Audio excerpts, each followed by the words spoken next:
greatest shooter of all time, and we believe he's a top 10 NBA player ever. This is the story of Steph's unusual path to the NBA, and how he transformed from a skinny, unranked high school player to an all-time great.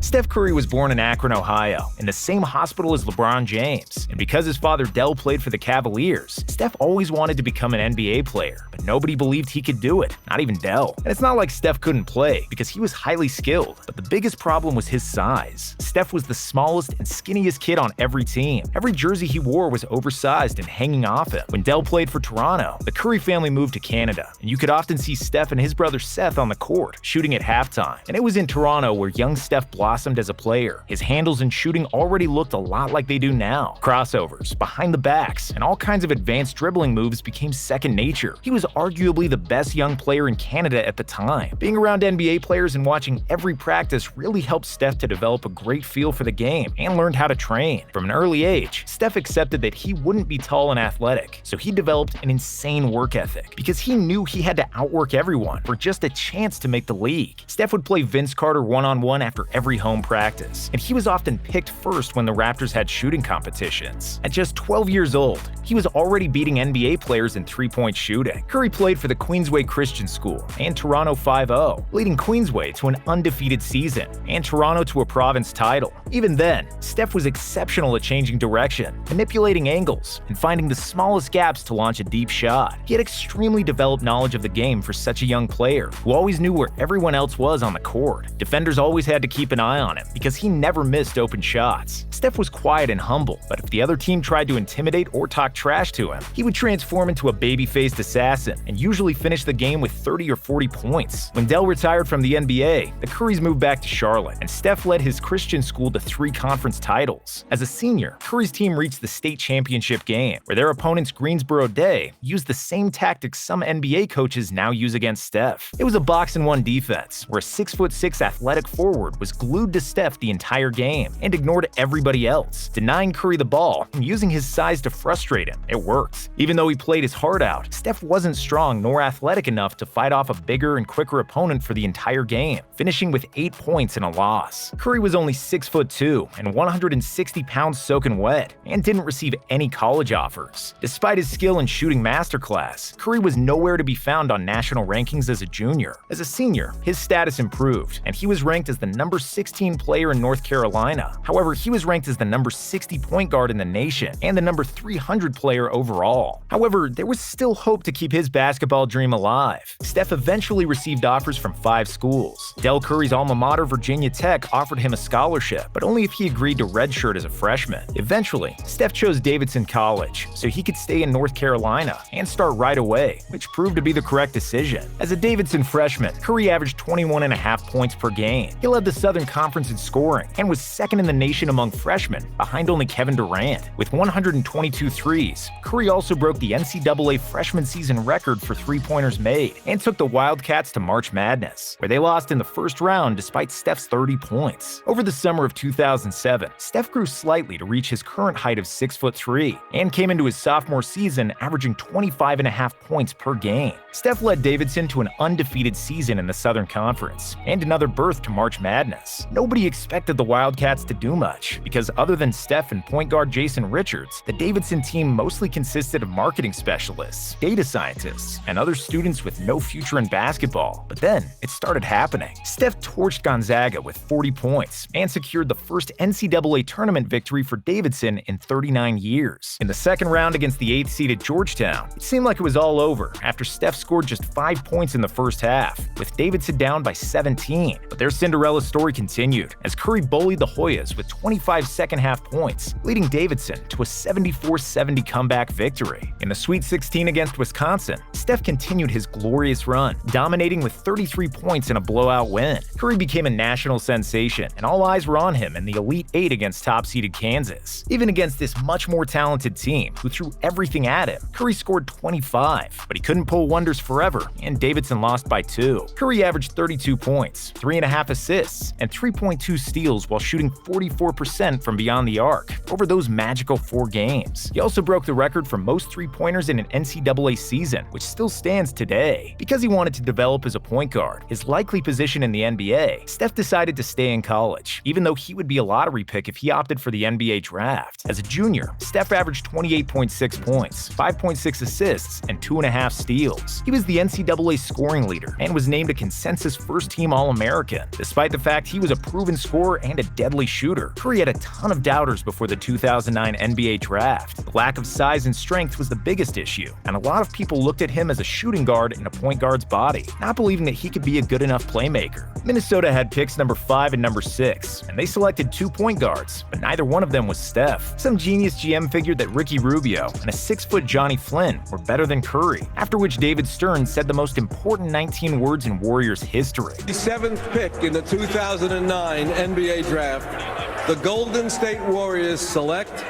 Stephen Curry from Davidson College. Steph immediately proved that the Timberwolves GM was an idiot for not drafting him. As a rookie, he averaged 17 points, 6 assists, and 2 steals, finishing second in the Rookie of the Year voting behind Tyreke Evans. Steph was top 10 in the NBA in three-point percentage and three-pointers made, and he scored 30-plus points 8 times, setting the most 30-point games by any rookie since LeBron and Carmelo in 2004. Next season, he slightly improved his numbers, but he couldn't explode next to Monte Ellis, who averaged over 20 shots per game compared to Curry's 14. However, Steph did lead the NBA in free throw percentage, with 93.5% shooting from the line, which is still the Warriors' all-time record. But towards the end of the season, Steph underwent ankle surgery, which became an issue that would last for years. Due to various ankle and foot injuries on both ankles, Steph played just 26 games in his 3rd season and gained the reputation for being injury-prone. By the trade deadline, Steph was agreed to be traded to Milwaukee for Andrew Bogut, but the Bucks doctor stopped the trade, deeming Curry's ankles too risky. The trade still went through, but Golden State gave away a fan favorite, Monte Ellis, instead of Steph, which was greeted with huge disappointment from the Warriors fans. Little did they know that the Bucks doctors saved the Warriors from making the biggest mistake in franchise history. In the 2012 offseason, the Warriors offered Curry a $44 million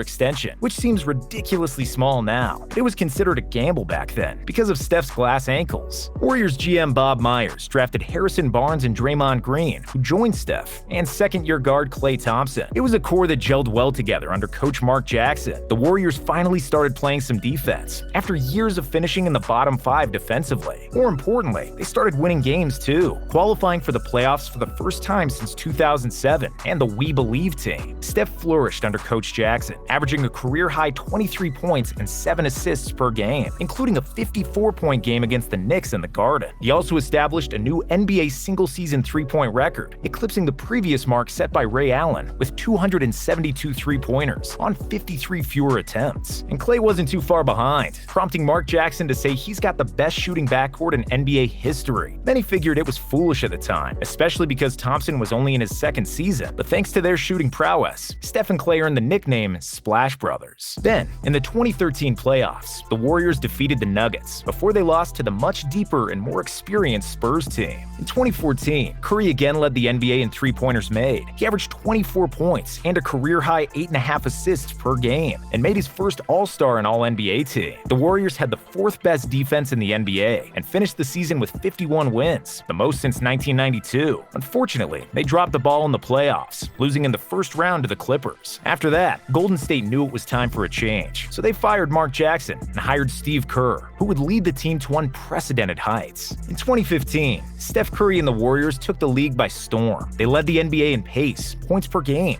field goal percentage, three-point percentage, and assists. They were also 1st in defensive rating, 2nd in blocks, and 4th in steals. Led by Steph Curry, the Warriors blew everybody out of the way with their pace, and then they killed them with shooting. Hasten-space basketball was born, and it was here to stay. Curry was the leading vote-getter for the All-Star game, and he won the All-Star three-point contest. Steph broke his own league record for three-pointers made in a season, and the Warriors finished the year with 67 wins, by far the most in franchise history. After posting averages of 24 points, 7.7 assists, and 2 steals per game. Curry was voted the NBA's most valuable player. If that wasn't crazy enough, throughout the season, he sat out 17 fourth quarters due to Golden State's wide margins of victory. Despite their success, most people in the NBA viewed them as this fun little team that's going to get overpowered in the playoffs, hoodwinked by Charles Barkley's mantra that three-point shooting teams don't win championships. But thanks to their top-notch defense led by Draymond, Iggy, Bogut, and Klay, the Warriors were not just a three-point shooting team, and it showed in the playoffs. First, they swept the Pelicans. Then they came back to win against the Grizzlies, and dusted off Harden's Rockets to reach their first NBA Finals since 1975. Against the Cavs, the Warriors fell behind 2-1, thanks to an otherworldly performance by LeBron and surprising help from Dellavedova, who played excellent defense on Curry. However, the Warriors simply had more talent. When Iguodala entered the starting lineup,